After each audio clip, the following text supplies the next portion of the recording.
And our Kris Van Cleave is at Reagan National, joins us this morning. And Kris, what exactly went into the firing of Kelly Hogan?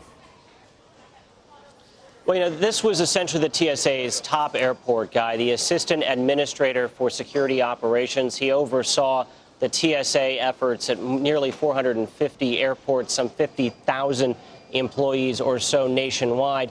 He'd been in the position since May of 2013, and during that time, the TSA underwent a series of what you could really call black eyes. Think back to last summer and that Inspector General report that found screeners failed to detect either mock explosives or banned weapons brought through checkpoints 95% of the time when the Inspector General ran these tests.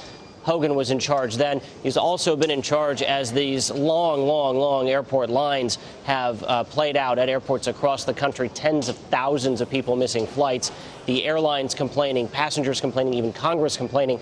And then Hogan became a special target of the House Oversight Committee when they looked at what kind of bonuses he was receiving. During a 13-month period, he was given $90,000 in bonuses. Many members of Congress keyed in on that. He was already making $181,000 a year. So in some ways, it is not a huge surprise that there were changes coming. One senior official told me it was just time for a change. So in addition then to this change, which was announced in a memo, there were other changes that were announced. What were those? Well, specifically, there's a new leadership team at Chicago O'Hare International Airport. Now, O'Hare really seemed to be the epicenter of these really long lines. Think back about a week ago when you had those lines throughout the terminal. You had people sleeping on cots because they'd missed their flights.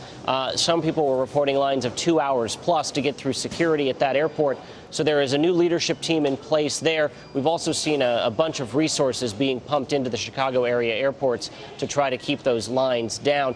The other thing we learned in this memo announcing these staffing changes is the agency is setting up an incident command center to better respond to screening issues and to move people around based on volume at airports. If they know there's going to be a particularly busy day, this way they can move resources from nearby airports and things. Kris Van Cleave in Washington, we appreciate it. Sure thing.